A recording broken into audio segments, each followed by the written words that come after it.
Hi there. Welcome back to the Rare Book Reviews channel, where I hope we're going to take a look at some rare books and maybe unusual thoughts on books or unusually good books.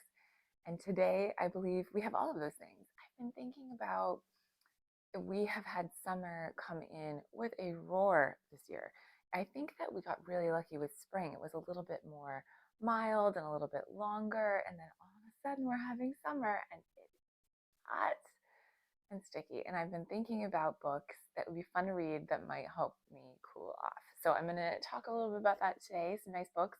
And if you have thoughts about books you would read when it's hot out that make you feel cooler, or maybe even books you just love to read in summer, I would love to hear about it.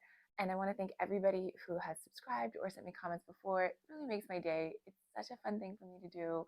And I appreciate everybody who's encouraged me, especially my friend Amy, who told me I should make this channel, and it has really been fun. So today, a few books to be cold in the summertime.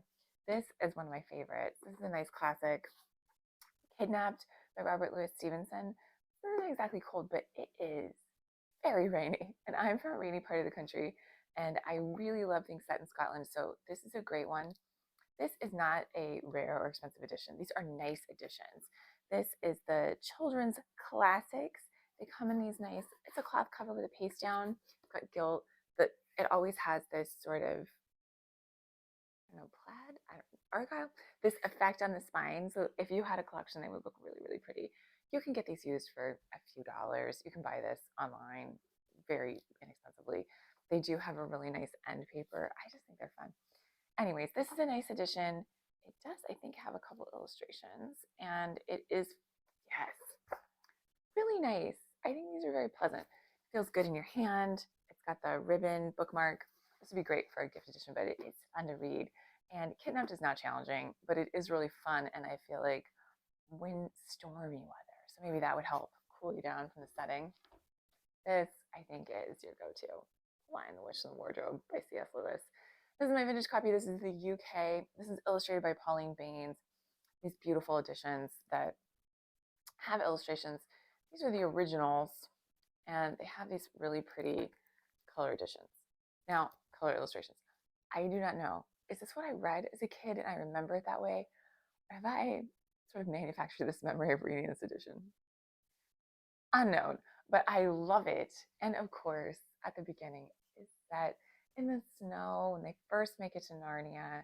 It is always winter, but never Christmas. So that does feel like a good summer read when you're trying to cool off. Always winter? That sounds pretty good to me. These are lovely. I do like to read these at Christmas sometimes, but I'm thinking that maybe they should be a summer read because kind of fun. It's not even July. July. I am already anxious for November. So I'm looking forward to it. Maybe that'll get you in the mood.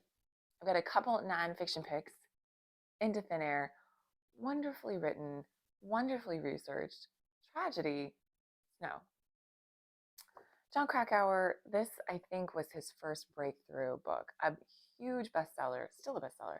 You can get a used copy, the paperback, probably for $2, $1 at a book sale, and it is a good read. It is all snow all the time, so that really fits the bill. But it is just, the storytelling is good. It's got some crazy illustrations.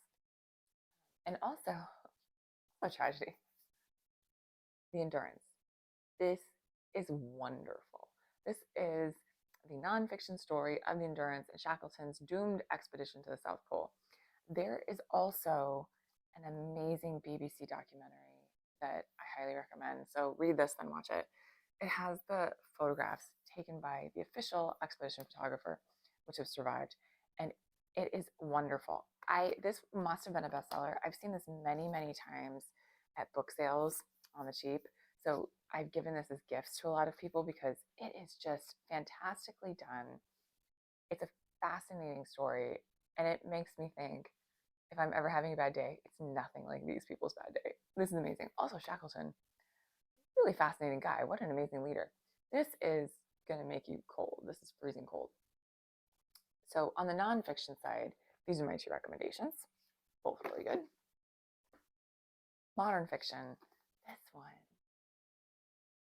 I enjoy a good fairy tale made modern or grown up. I love it. And this one, The Snow Child by first name, Ivey, just so cool. So like she has the perfect touch and balance of making this sort of ancient, I think Native Alaskan fairy tale into something modern. It feels right. It feels like she just meshed it just right. Sort of an old school fairy tale and then modern life. There's a ton of snow. And it is called The Snow Child, so it'll cool you down. And then my other one is One by One by Ruth Ware. I think Ruth Ware is fantastic.